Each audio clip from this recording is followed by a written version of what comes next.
YouTubers, welcome back to the Board Game Captain. I'm the Board Game Captain. And I'm Lynn. And today we're going to be doing our Gen Con 50, that is Gen Con 2017 wrap-up video. We just got back a couple days ago from Gen Con, and we're going to discuss our takeaway, what we liked, what we didn't like, what we thought was better or worse than previous years. Anything you'd want to add to the description? No. So there you have it. That's what we're going to be doing today. So first thing I want to talk about is the attendance numbers, because there was an interesting release from Gen Con afterwards where the turnstile attendance went way up, but the actual attendance, the actual number of people there, stayed roughly the same. So now I've got some theories about this. See, the turnstile attendance, if you don't know, is they actually have people with little clickers keeping track of how many people go into the gaming halls and the exhibit halls, and that number increased overall through the entire convention. Now, the actual attendance is how many people actually have badges and are there, and that number stayed around 60,000, which is the same amount in 2016. It's actually less than 2015 when it was about 62,000. But we did notice now, from 2015 to 2016, the actual attendance went down, the turnstile went up, and what we kind of figured out was that there was a increase in 4-day badge sales. Mm-hmm. And then on days that are normally lighter days, they felt busier because there were more people there on that day, whereas there were less people actually overall. And what I'm thinking is the number of people overall stayed the same from 2016 to 2017, but the 4-day badges, the number of people going for 4 days went up. And again, while Saturday didn't really feel any busier, Thursday was a madhouse. Yeah. It was like wall to wall. It usually is crazy on Thursday, though. But I thought it was even more crazy this year. I thought Thursday might have been the busiest day. I mean, It could be. It was pretty insane. So that's my theory. I mean, do you have any other ideas on that? No, I think yours makes sense. All right, so that's probably what happened. That's what we're looking at. So, but I would say the rush. I mean, it was more. There were a handful of things that people were really, really rushing for and trying to get on Thursday, but I think it was kind of more spread out this year. There were more things that people were interested in there, and there wasn't just like one or two giant lines. Mm-hmm. There were a few booths that were swamped, but it was really more spread out. People were going all over the place, and we were able to get all but maybe two things that we wanted. I would say the only things that we kind of wanted to get were that we couldn't get our hands on were one. It was on our rush list was Ex Libris, mm-hmm. which I tried to go to Renegade Games first. They were the first booth I was going to, and I got there and they were swamped and they had a line. So I said, "Oh, is this the line to get games?" They said, "No, this is the line to pay for games. You got to go around the corner and get your game first and come back over." And I went to try to do that, and there was just like this huge mob of people just like surging in to grab their games, and I'm just working my way into the mob. And someone calls out from the front, "Ex Libris is sold out." And I was like, oh crap. And the other games we were getting there were all games that have been out for like a month or more. So I was like, you know what, forget it. I'm not going to deal with this. I'm going to go to get some of the other games. I'll come back and get those. And it worked out because none of those were sold out. So I got those, but we weren't able to get a copy of Ex Libris. And then the other game we might have wanted to get that we weren't able to get was a Twilight Imperium 4th edition. They were ticketed. I didn't even know how to get tickets. I didn't see that. I hate when that sort of thing happens.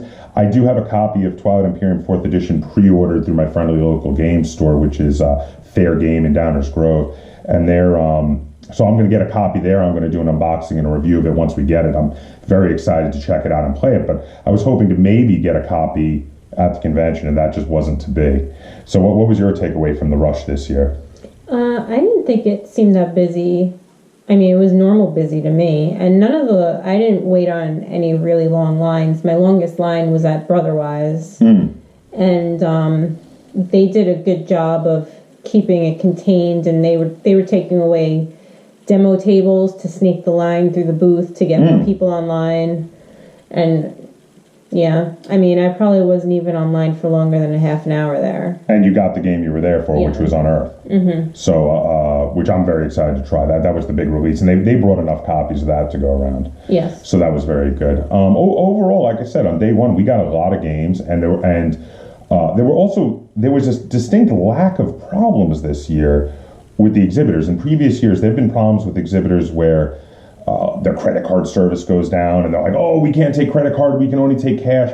I don't know if just there was, happenstance that there were no problems, or if, which is, well, but we always bring cash for those instances because that can happen, or if people had backup systems or things like that. But I didn't run into any problems at any exhibitors at all, even with the huge rush of data obviously having to be transmitted, doing all the credit card services and all that. Did you have any problems like that? Any technical difficulties? No technical difficulties. Well, we use cash, so there really it helps to avoid it. Be any technical difficulties. You should definitely bring cash. It makes it much easier. But I mean, there have been a few times where exhibitors have been so unorganized. They were even having issues when you had cash. You're like, I got cash. I can pay with my cash, and they're not.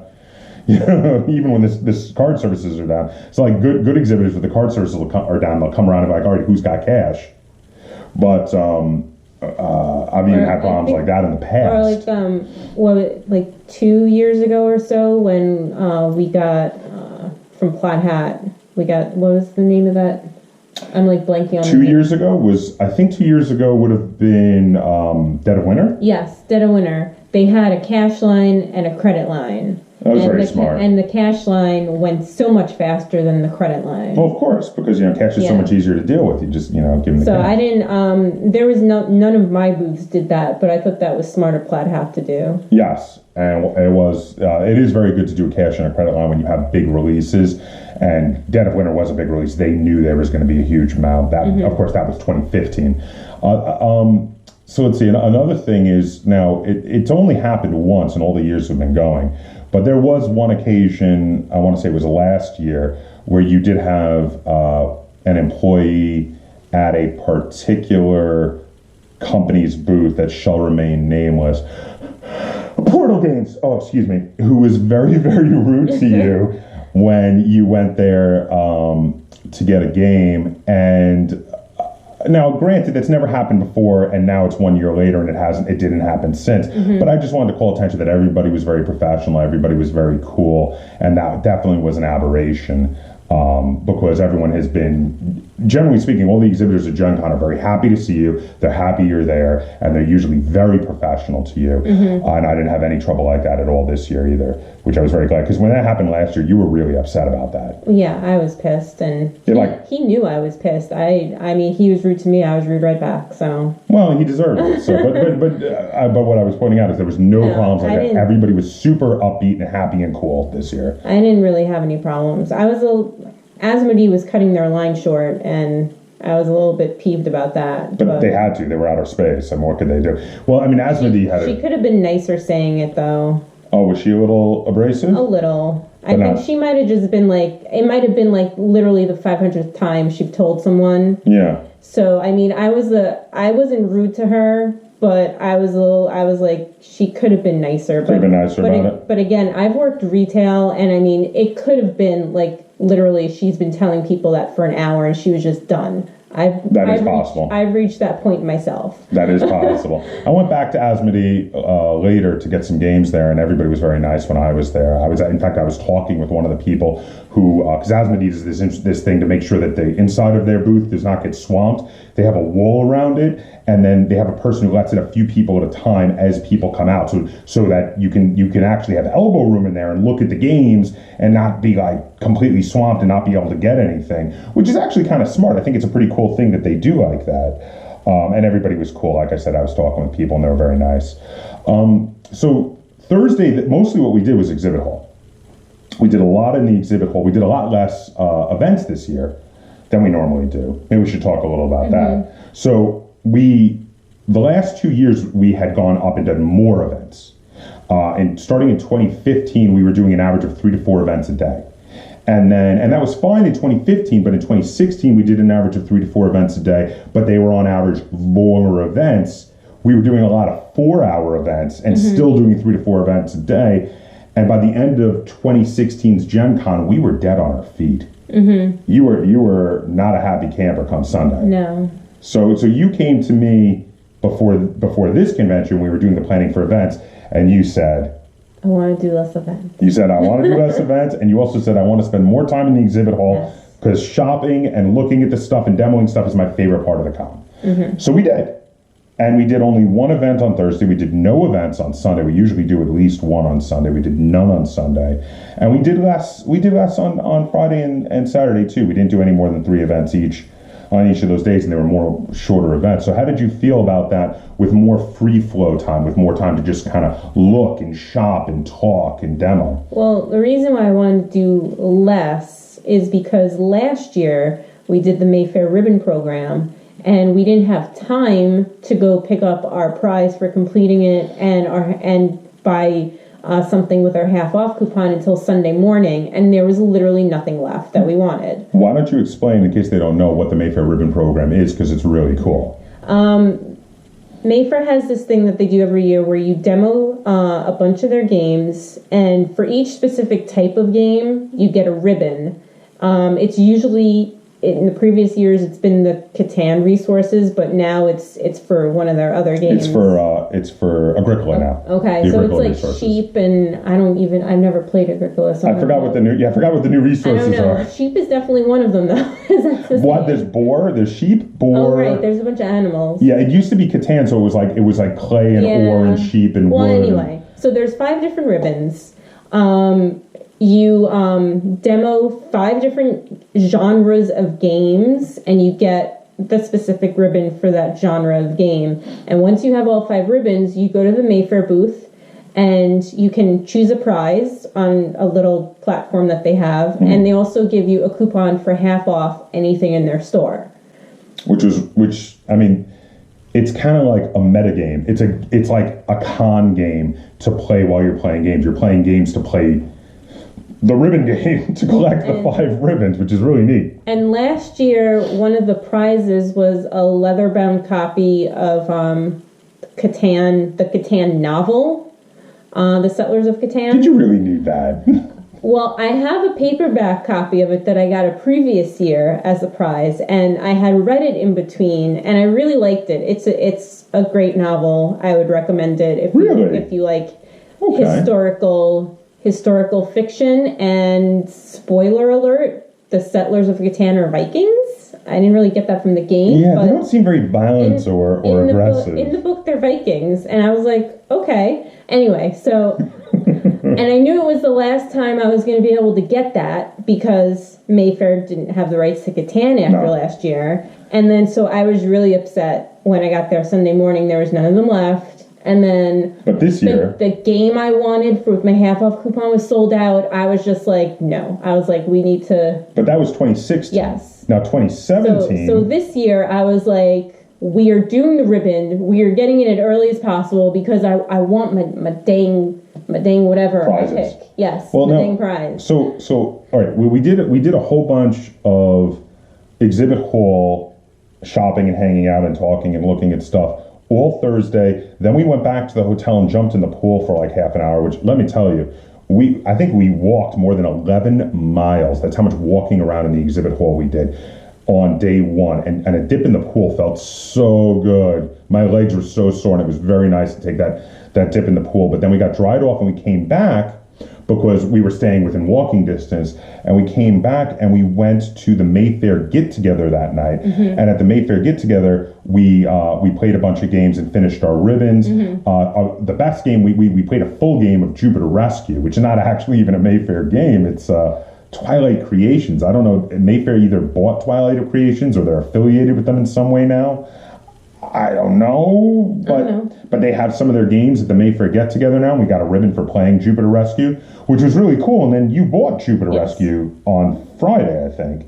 And then we finished up our ribbons, and we came back on Friday, and the first thing we did was we went over to Mayfair on day 2, and we had them check our ribbons so we could get our coupon and our prizes. I got some pins. What did you get as your prize this year? I got a lanyard. I think it's an Agricola lanyard. I got that little thing of mini promo expansions to several of the games, and one of the games was for Lords of Vegas, which we love. Mm-hmm. We play all the time, so I wanted to try out the Lords of Vegas mini promo expansion. And then I also got a pin. I love their metal pins they have. And then we got 50% off coupons, and we got Baron Park for 50% off, and Minnow and Tori. Minnow and Tori, which is one of the Amigo games, for 50% off.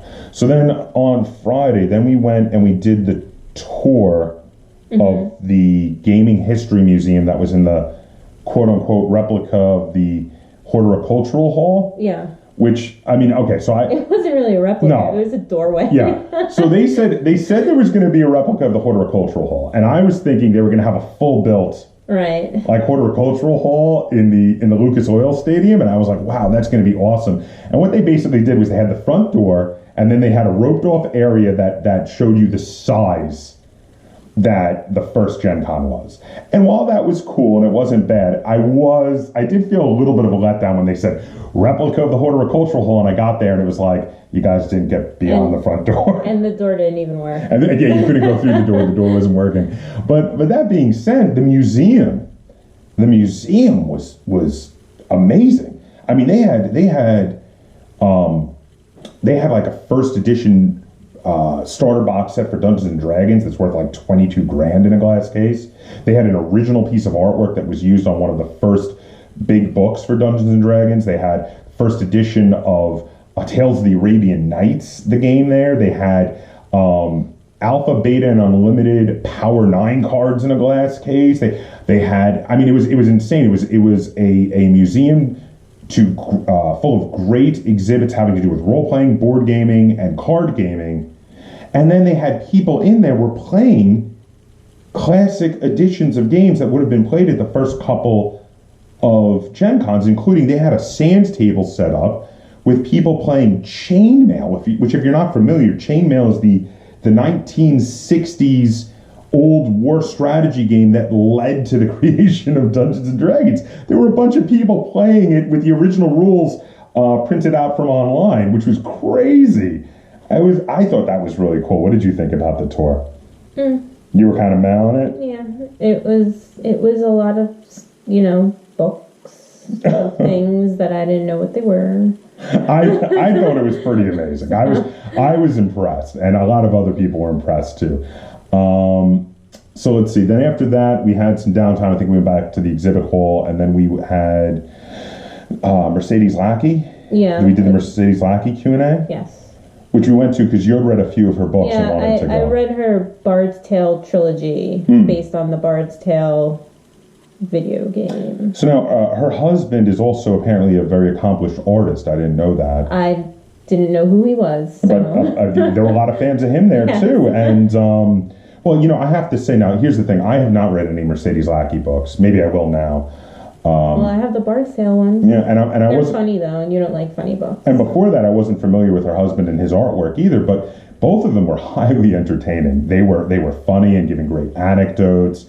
And I had no idea she literally had hundreds of novels she had written that were in print. I mean, she's apparently very prolific.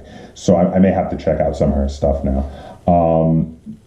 So did you quite enjoy that? Yeah, I mean, most of the things they talked about, well, actually all the things they talked about, because she's not known for the Bard's Tales novels, I had no idea what it was. Neither of us did, but I mean, it was still enjoyable to listen to. But we read a lot, so we might check it out now. So they were very, very entertaining, and actually some of the book series that they talked about actually sounded quite interesting to me. So now I'm thinking I might want to check out some of her books.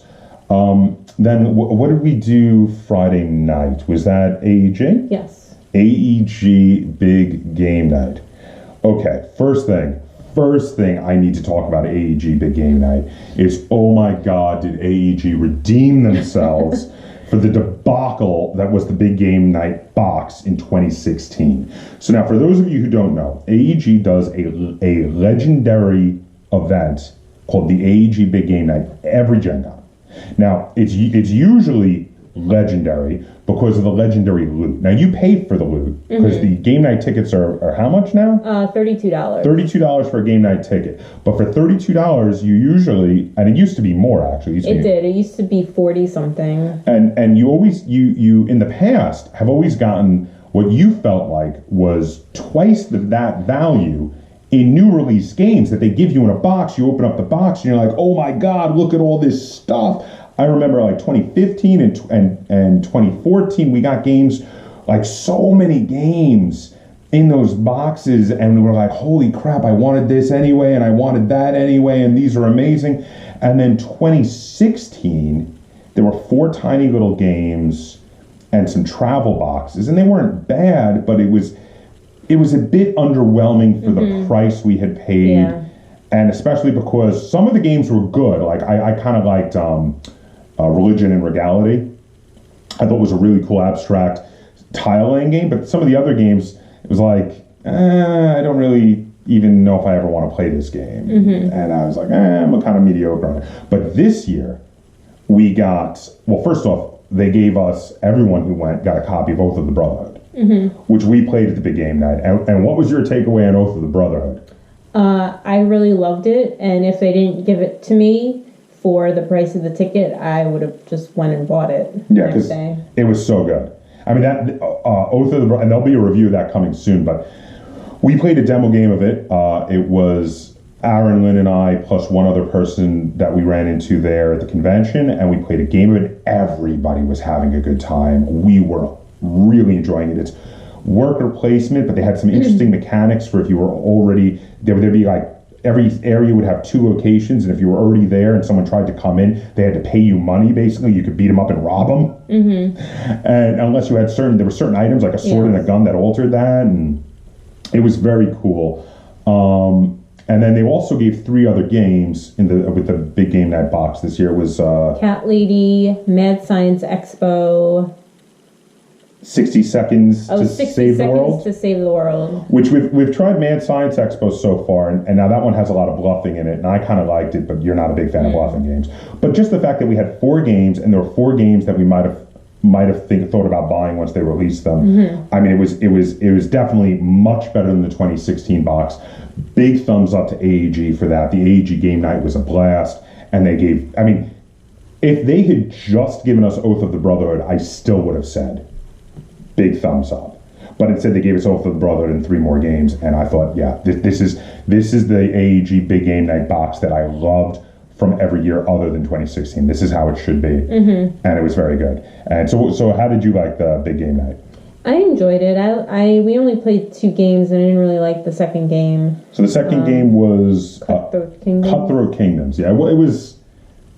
You know what? Okay, so we really had a good time with Oath of the Brotherhood. And then we playing Cutthroat Kingdoms, and Cutthroat Kingdoms is this sort of take that area control game, yeah.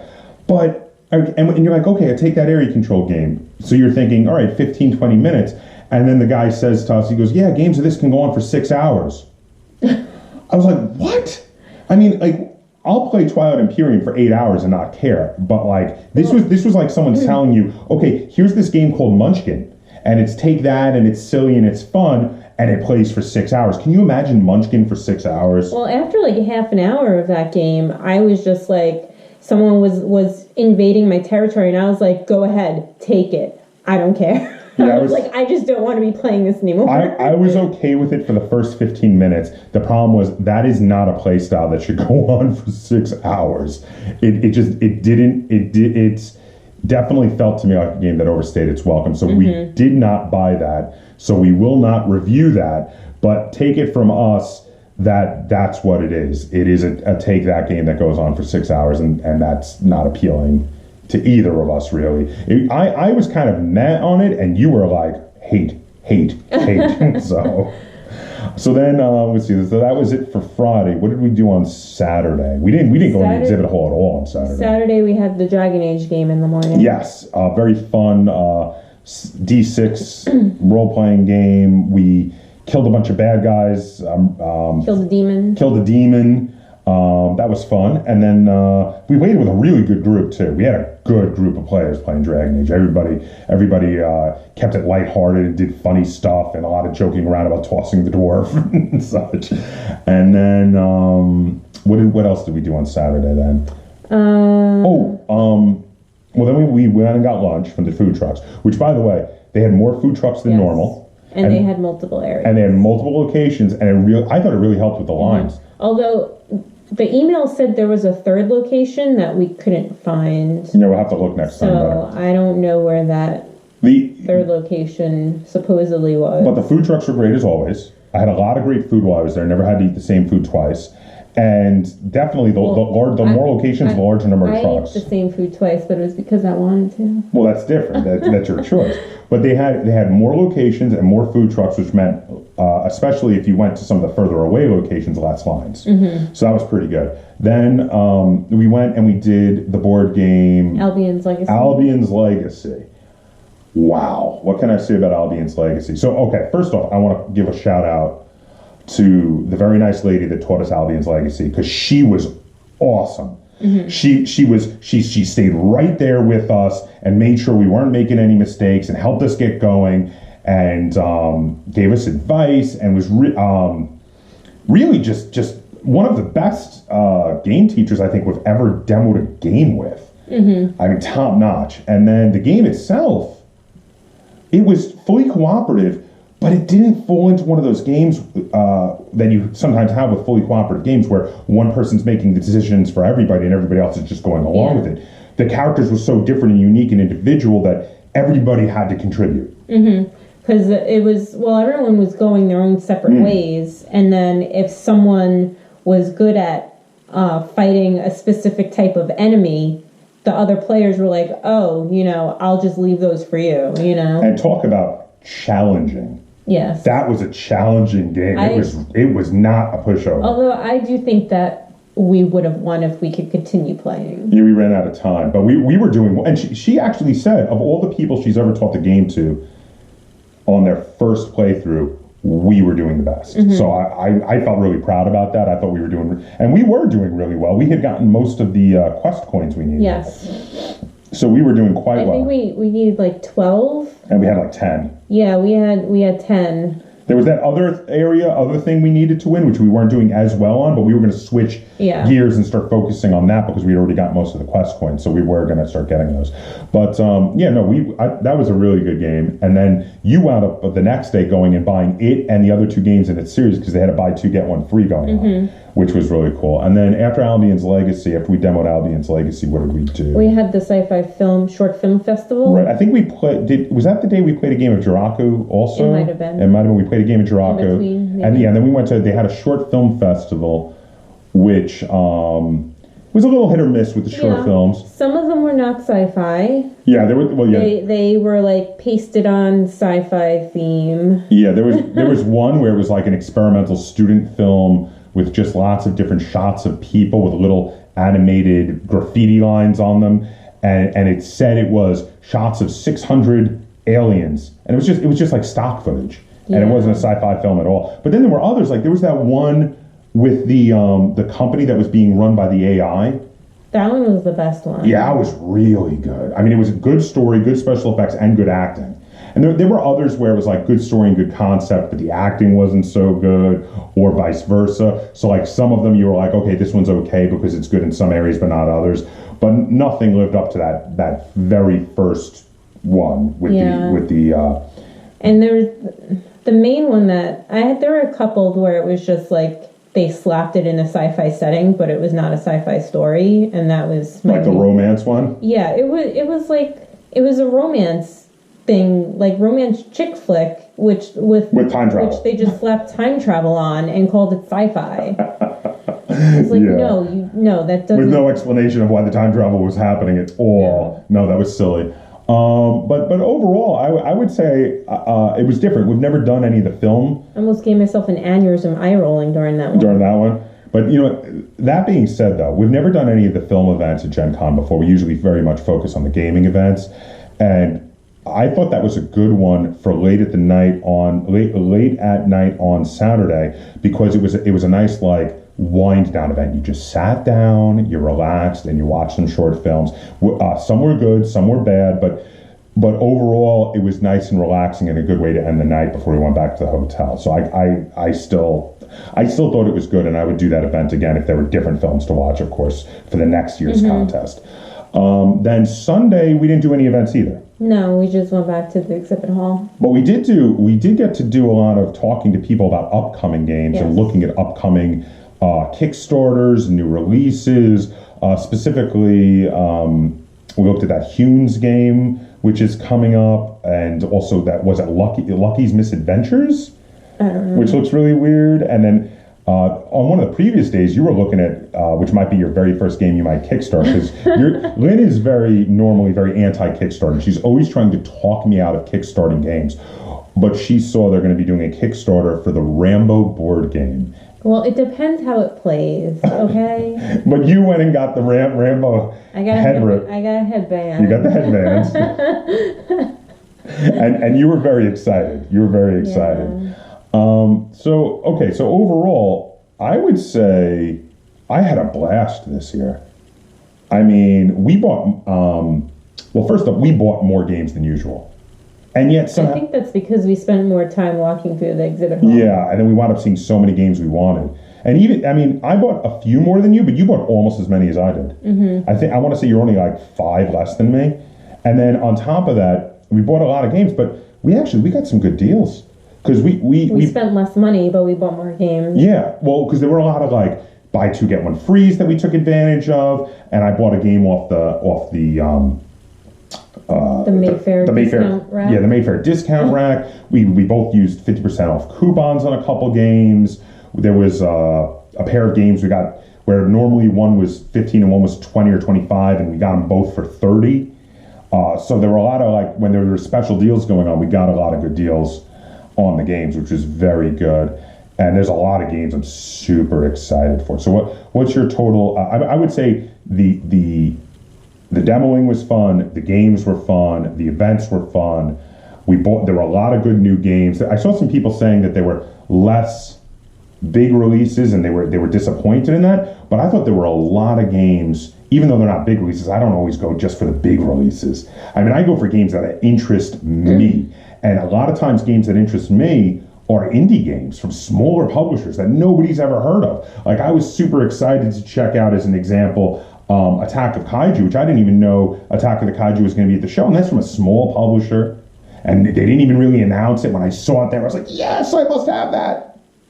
And also we got Edge of Humanity, which is from a tiny little publisher, Golden Age Games, and Phoenix Covenant, which is from a small publisher, and Wizard Kings, and By Order of the Queen. These are all small publisher games, and we were excited for all these games.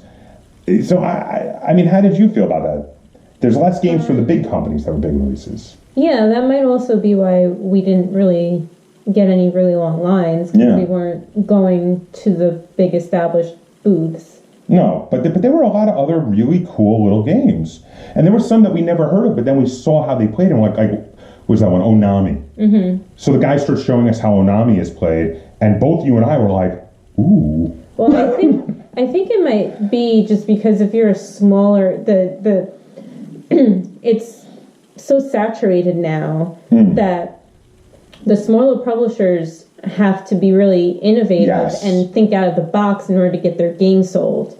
Like, we see them every year, and every year I feel bad for them. But that card game, the Keep Calm and the fill in the blank, it's basically Cards Against Humanity with a saying. And they're not the only one. There's a few like that. There's a ton like that. And it's I've played Cards Against Humanity. It's okay. I don't need another one that's the same thing. Did you know there's a game out there? I'm not making this up. It's a Cards Against Humanity clone, and it's called Crabs Adjust Humidity. Yes, I heard of that.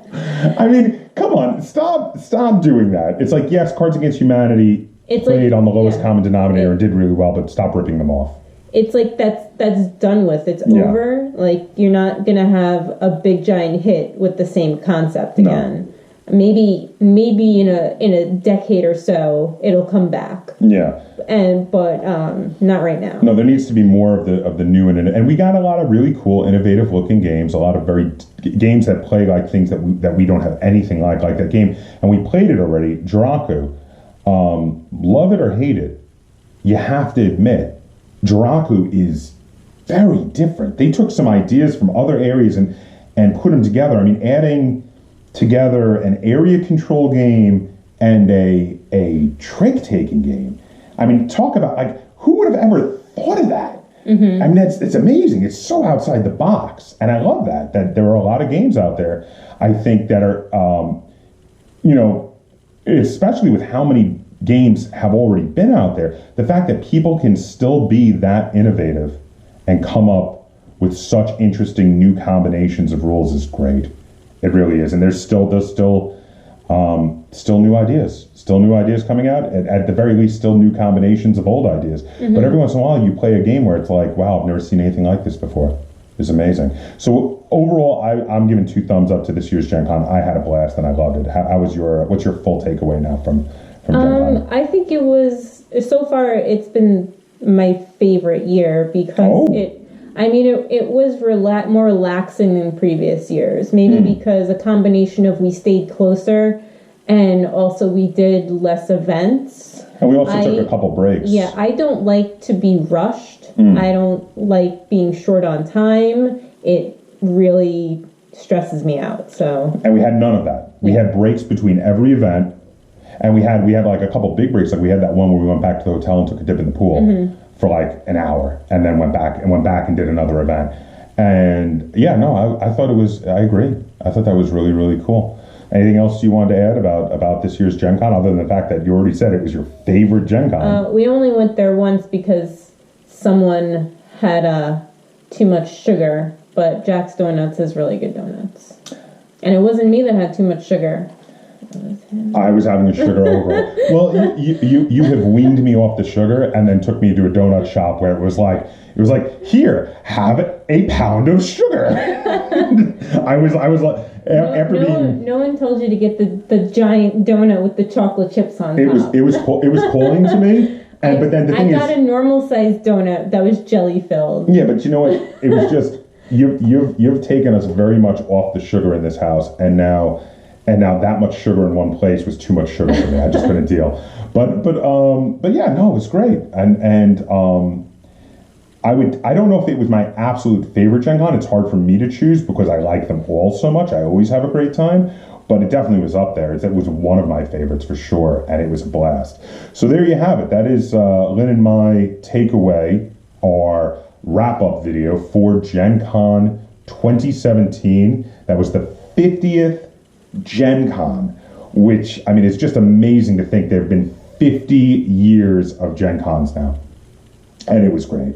It was a wonderful time. So there you have it. If you enjoyed this video and you'd like to see us do more videos like this, perhaps next year, be sure to give this video a like, share this video, and subscribe to the Board Game Kaptain. That's Kaptain spelled with a K on YouTube. And be sure to hit that little bell icon to make sure you get alerts when our new videos post. And if you have any ideas for next year's coverage, because this was our very first year doing coverage at Gen Con, and we just sort of shot a bunch of stuff and did some montages, and now doing some follow-up videos. But if you have ideas for other types of videos you would like to see next year, be sure to comment down below and let us know what you would like to see us do for Gen Con 2018. And in addition, there's one more Gen Con video coming. I'm going to be doing a mostly unedited, just full-on exhibit hall walkthrough where I'm going to post all of my exhibit hall footage, and I'm going to see if I can fit it into one video. I may have to split it up into 2, but I'm going to put it all out there and see if you guys want to check that out. So again, comment down below, like, share, and subscribe, and until next time, game on.